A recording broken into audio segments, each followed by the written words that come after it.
सदियों से सताए वे लोग वोट करते हैं। बाकी जितनी 5 पार्टियां बची हुई हैं इनको वही सब वोट करने वाले हैं अधिकतर। बाकी जो अफवाहों से जितने वोट पा जाते हैं, जो फ्लोटिंग वोट होता है, जो मीडिया मैनेजमेंट करके दिखा के वोट दिया जाता है, ये सब बाकी 5 पार्टियां लेती हैं। बाकी आप समझदार हैं कि आपको क्या करना है।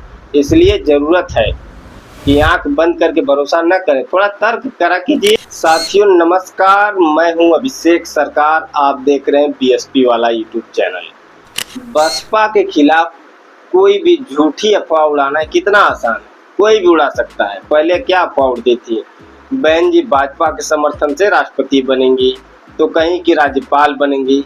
और जब से ये न्यूज़ शुरू हुआ है, जब से चुनाव आयोग ने रिपोर्ट दिया है कि बहुजन समाज पार्टी आज भी राष्ट्रीय पार्टी है, तब से विरोधी जो खेमा है एकदम परेशान है। चाहे सपा हो, कांग्रेस हो, भीम आर्मी आजाद समाज पार्टी हो, भारतीय जनता पार्टी हो, एकदम बेचैन पड़े हुए हैं।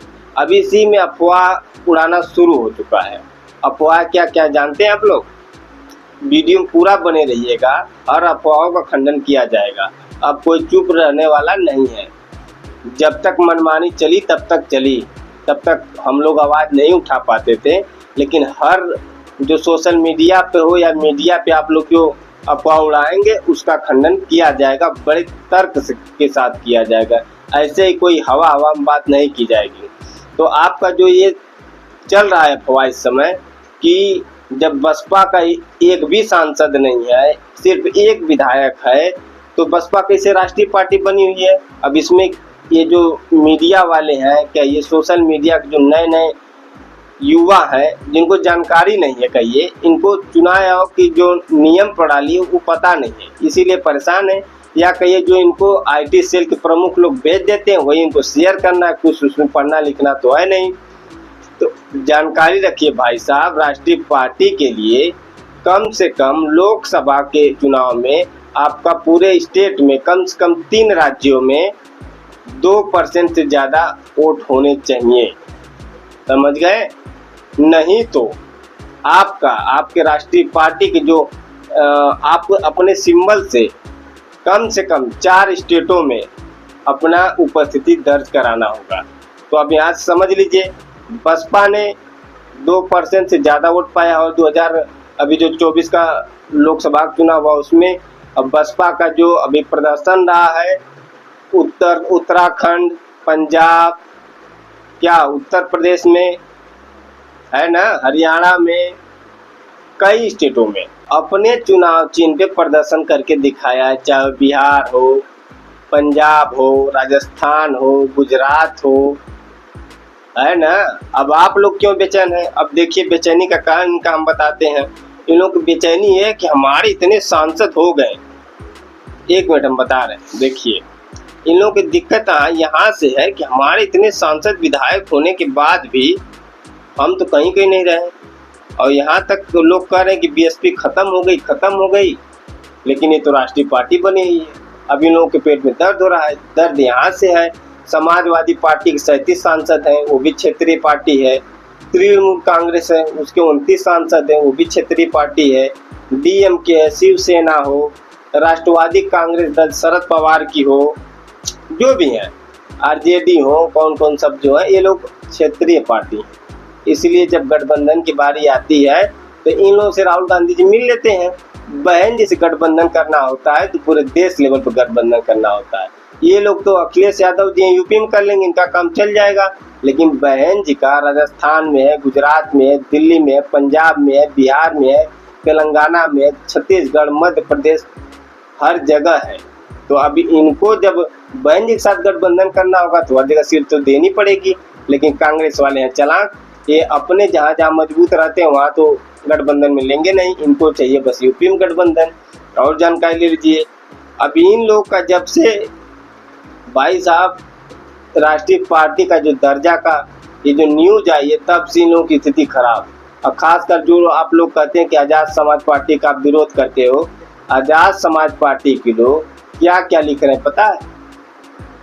इनका एक सांसद नहीं है, एक विधायक नहीं, एक विधायक फिर भी राष्ट्रीय पार्टी गुमान है।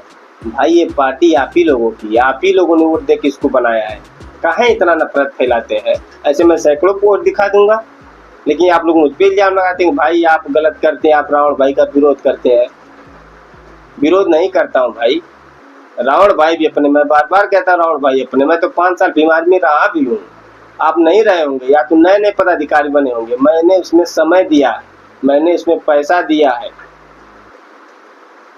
अपना बेशकीमती समय दिया है। आप क्या समझते हैं मैं ऐसे ही कोई बात कहता हूँ? और देखिए, ये देखिए भीम आर्मी की, आप लोग कहते हैं ना अब इनका राष्ट्रीय पार्टी का दर्जा नहीं है, तो ये लोग हाथी वाला जो चुनाव निशान है वहाँ पे केतरी लगा लिए हैं। ये तो स्थिति है। आप लोग कहेंगे कि मैं विरोध करता हूँ, विरोध क्यों करूँ भाई? और एक चीज़ जान लीजिए, देखिए जो लोग कहते हैं कि बसपा कमज़ोर हो गई, बसपा तब भी कमज़ोर नहीं थी जब मोदी लहर चल रही थी। मैं क्यों कह रहा हूँ, आंकड़ों के साथ बताता हूँ। 2004 में जब मान्यवर साहब नहीं थे, 2003 उनका निर्माण हुआ था ना, फिर लोग कहते हैं कि कांसी राम जी के जाने के बाद बहन जी ने बसपा को डुबा दिया। 2003 में मान्यवर साहब कांसी राम जी का परिनिर्वाण हुआ था, तब से लेके आज तक बहन जी ने राष्ट्रीय पार्टी का दर्जा कायम रखा है, जो कि मान्यवर साहब कांसी राम जी का सपना था कि मैं बहुजन समाज पार्टी को पूरे देश की नेशनल लेवल की पार्टी बनाऊंगा। वो आज भी पार्टी बरकरार है, लेकिन कुछ चिलगोजरों की वजह से, जिनको मैं बार बार कहते हूँ, जो बिना तर्क के ज्ञान देते हैं कि बसपा खत्म हो गई, अब उनके मुंह पे करारा तमाचा लगा है। अब इसीलिए उन लोगों का कुछ जानकारी तो है नहीं कि चुनाव आयोग का नियम प्रणाली क्या है, कैसे राष्ट्रीय पार्टी रहती है, राष्ट्रीय पार्टी का दर्जा क्या होता है, उनको पता ही नहीं है। ये लोग तो बस इसी में गदगद है कि मेरे 37 सांसद हैं, आज़ाद समाज पार्टी के लोग कि मेरे रावण भैया सांसद हैं, तो हम लोग तो हो ही नहीं पाए। लेकिन भैया 4-5 स्टेटों में आपका जनाधार अच्छा खासा होना चाहिए, आपका जो सिंबल है उस पर चुनाव लड़ें, आपको वोट भी मिलना चाहिए। इसलिए बता रहा हूँ, लोकसभा के चुनाव में 2004 में बसपा का वोट था 2,07,65,000। ध्यान दीजिएगा, 2009 में 2,57,00,000, यानी 2004 में था 2,07,00,000, 2,57,00,000 पर 2009 में, यानी 50 लाख वोट बढ़े। लोग कहते हैं कि कांसी राम जी के जाने के बाद बहन जी ने बसपा को खा गई, बसपा को खत्म कर दी। 2014 मोदी लहर में 2,29,00,000 वोट मिले थे, 2,29,00,000। क्या समझे आप लोग कहते हैं कि बसपा खत्म हो गई। और सुनिए 2014 में 2,29,00,000 वोट मिला था, 46,000।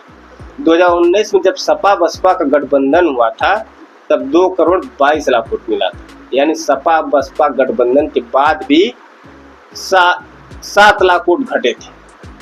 अकेले 2014 में बहन जी ने 2,29,46,000 वोट पाए थे, लेकिन सपा बसपा गठबंधन के बाद 7 लाख वोट घटा था। लेकिन लोग कहते हैं कि सपा से गठबंधन करने के बाद बसपा जीत गई। उससे पहले के आंकड़े तो देखा करो। ये जो लोकसभा का चुनाव होता है उसका मुद्दा अलग होता है, क्षेत्रीय पार्टी जो स्टेट का चुनाव होता है उसका मुद्दा अलग होता है। समझते काहे नहीं हो भाई? आधा अधूरी ज्ञान पे क्यों बहस करने आ जाते हो? उसके बाद 2024 में जाके वोट घटा है, वो घटा भी कितना? 1,31,00,000 अभी भी वोट है, 1,31,52,000 वोट अभी भी है। जब इंडिया गठबंधन बना, सभी पार्टियां भाजपा सपा ने मिल के जब अपना सब प्रोपेगेंडा सेट कर लिया मीडिया के साथ, यहाँ तक कि सोचिए आपके साथ मीडिया भी नहीं है, आपने ना तो ये इलेक्ट्रल बॉन्ड का पैसा लिया, ना तो प्रवक्ता है, ना तो कोई महिला विंग है, ना छात्र विंग है, फिर भी बहुजन समाज पार्टी आज भी इतने स्तर पे है। इस स्तर पे क्यों है? इससे मैं कहता हूँ, बार बार कहता हूँ कि बीएसपी इससे अच्छा करेगी। मैं क्यों कह रहा हूँ? जब इंडिया गठबंधन बन गया, संविधान बचाओ के नाम पे जो वोट पड़ गया सो पड़ गया। अब आप आके मांगिए, चाहे सपा क्यों चाहे कांग्रेस क्यों, कि संविधान बचाओ के नाम पे हम वोट कर दें, हमें वोट कीजिए, या इंडिया गठबंधन बनाइए या कुछ भी बनाइए। अब वोट बहुत मुश्किल भाई साहब, या तो आप किसी को खरीद लें, इधर उधर पैसा देके जो कर लें सो कर लें, क्योंकि बसपा इलेक्ट्रल बॉन्ड का पैसा खाती नहीं है कि इतना पैसा है कि सबको पैसा बांटे। जो प्रत्याशी खर्च करते हैं सो करते हैं, बाकी जो कैडर से उनका सहयोग मिलता है वही मिलता है। तो आप समझिए बीएसपी कितना मजबूत है अभी। इसलिए कहता हूँ बसपा खत्म नहीं हुई है, आपके यहाँ से खत्म हुई है। वीडियो को शेयर करा कीजिए। आप लोग शेयर नहीं करते हैं। ऊपर से आप लोग कहेंगे कि मीडिया में हमारी कोई आवाज़ें नहीं उठाता, मीडिया हमको दिखाती ही नहीं है। जब आपका मीडिया तैयार होता है तब तो आप लोग का ये हाथ जो है अंगूठा सिर्फ रील देखने के लिए काम आता है, शेयर करने के लिए काम नहीं आता है। अभी कोई दूसरी खबर चलने लगे तो कहेंगे कि बिक गया, दलाल है, ये है वो है। लेकिन जब आदमी मेहनत कर रहा है आपके लिए, रात को 12-12 जग के वीडियो बनाता है आपके मिशन मूवमेंट के लिए, बाबा साहब के मिशन मूवमेंट के लिए, अपने मिशन के लिए, तब तो आपको नहीं दिखता। लेकिन अभी कहीं सपा का, कांग्रेस का, बीजेपी का भी आने लगे तो आप कहेंगे बिक गया। शेयर करा कीजिए भाई साहब, आप लोग काहे नहीं कर। अब आप सभी युवाओं को और जो बुजुर्ग हैं, जो नेतागिरी करते हैं, जिनको ज्ञान है थोड़ा बहुत, उनकी जिम्मेदारी है कि भारत की 6 राष्ट्रीय पार्टियों में से सिर्फ एक ऐसी पार्टी है बहुजन समाज पार्टी, जिसको दलित शोषित सदियों से सताए वे लोग वोट करते हैं। बाकी जितनी 5 पार्टियां बची हुई हैं इनको वही सपोर्ट करने वाले हैं अधिकतर। बाकी जो अफवाहों से जितने वोट पा जाते हैं, जो फ्लोटिंग वोट होता है, जो मीडिया मैनेजमेंट करके दिखा के वोट दिया जाता है, ये सब बाकी 5 पार्टियां लेती हैं। बाकी आप समझदार हैं कि आपको क्या करना है। इसलिए ज़रूरत है कि आंख बंद करके भरोसा न करें, थोड़ा तर्क करा कीजिए। और अगर वीडियो अच्छा लगे तो इसको शेयर करा कीजिए ताकि वीडियो दूर तक जाए। आप अपनी मीडिया खुद बनाएं और बीएसपी वाला को सपोर्ट करें। और मैं जब भी लाइव आता हूँ आप लोगों से रिक्वेस्ट करूँगा कि जरूर जुड़ें, अपने मुद्दे रखें, ताकि उस समय लाइव आने पर जो बातें रखी जाती हैं कुछ हम लोग से छूट जाती हैं, तो लाइव आने पे आपके भी मुद्दे रखे जाएंगे। आप अपने शेयर करके उस एरिया तक पहुंचा सकते हैं जहां तक आप पहुंचाना चाहते हैं। साथियों, ये थी छोटी सी बात जो अफवाह चल रही थी बीएसपी की, कि अभी भी बहुजन समाज पार्टी कैसे राष्ट्रीय पार्टी है, पेट में दर्द हो रहा था। तो आप लोगों को क्लियर कर दिया मैंने कि अभी भी बहुजन समाज पार्टी जो चुनाव आयोग का नियम प्रणाली है उस पर खड़ी है। हाँ, लेकिन 2029 तक अगर इसका सुधार नहीं हुआ, 2027 में और बाकी जो चुनाव चल रहे हैं उसमें अच्छा प्रदर्शन नहीं हुआ, तो खतरे घंटी है। ये महापुरुषों से सींची हुई पार्टी, मानव साहब कांसी राम जी का उम्र खत्म हो गया, बहन जी का उम्र खत्म होने वाला है, इसको खत्म नहीं होने देना है। बाकी आप लोग समझदार है, आपको लोगों को क्या करना है। वीडियो को शेयर जरूर कीजिएगा और अपना प्यारा कमेंट जरूर दीजिएगा। धन्यवाद। जय भीम।